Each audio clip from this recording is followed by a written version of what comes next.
Assalamualaikum warahmatullahi wabarakatuh. Perkenalkan, nama saya Madai Kafardani. Saya mahasiswa dari Universitas Terbuka dengan NIM 859788734 UPBJJ Palembang, Salut, Lempuing Raya, dengan prodi PGSD. Pada video kali ini saya akan membahas materi tentang pengembangan instrumen tes dalam bentuk uraian pada asesmen pembelajaran di sekolah dasar. Sebelum kita masuk lebih dalam tentang tes bentuk uraian ini, perlu kita ketahui apa sih tes bentuk uraian ini. Tes bentuk uraian adalah tes yang menuntut siswa atau peserta didik menjawab pertanyaan dengan kalimatnya sendiri secara terperinci. Tes dalam bentuk uraian ini biasanya digunakan untuk kemampuan berpikir kritis, kemampuan untuk menjelaskan, kemampuan untuk menganalisis, serta kemampuan untuk menyusun pendapat. Contoh soal uraian. Jelaskan proses terjadinya hujan. Nah, di sini peserta didik dituntut untuk menjelaskan dengan lengkap proses terjadinya hujan dengan kalimat mereka sendiri dan dengan bahasa mereka sendiri. Tujuan tes bentuk uraian ini yang pertama ada mengukur kemampuan berpikir tingkat tinggi, lalu kedua ada mengetahui pemahaman peserta didik secara mendalam, yang ketiga melatih kemampuan menulis dan mengemukakan pendapat, serta yang keempat menilai kemampuan analisis dan pemecahan masalah.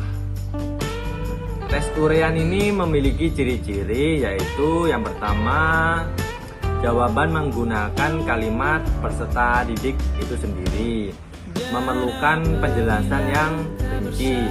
Jawaban dapat berbeda-beda antara peserta didik, dan yang terakhir, penilaiannya menggunakan pedoman atau rubrik.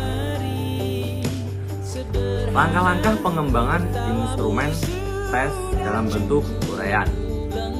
Yang pertama ada menentukan tujuan tes. Guru menentukan kompetensi yang akan diukur sesuai tujuan pembelajaran.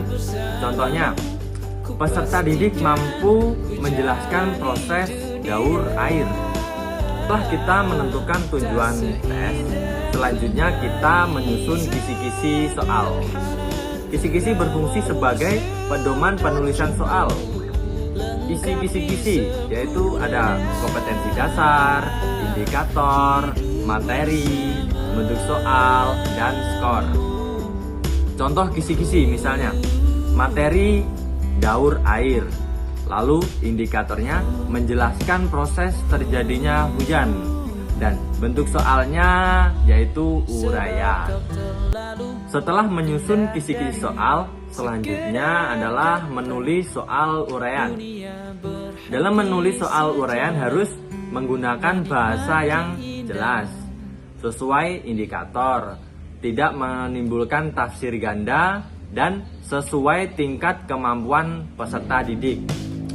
Contoh soal misalnya, jelaskan manfaat air bagi kehidupan manusia. Lalu, langkah selanjutnya adalah menyusun pedoman penskoran. Pedoman penskoran digunakan agar penilaian lebih objektif. Contoh rubrik penilaian. Kriteria jawaban, misalnya jawaban lengkap dan benar, yaitu skornya 4. Lalu jawaban cukup lengkap, skornya 3. Lalu jawaban kurang lengkap, skornya 2. Jawaban tidak tepat atau salah, skornya 1.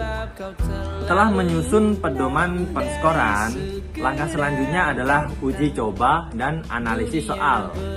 Soal diuji untuk mengetahui kualitasnya melalui validitas, reliabilitas, tingkat kesukaran, dan daya pembeda.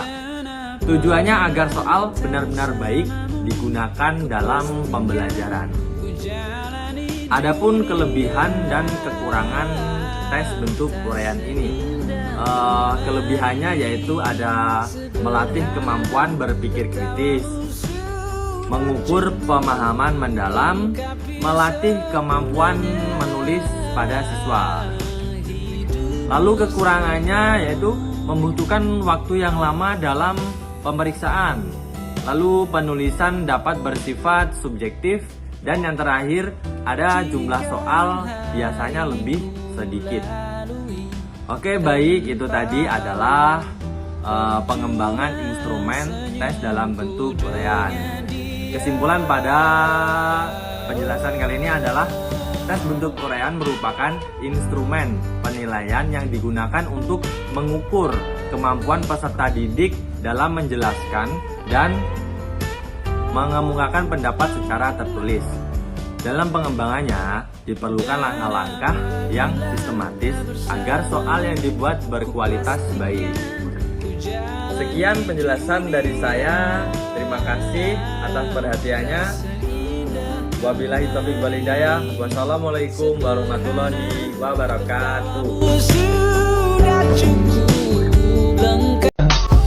I just had to let you know you're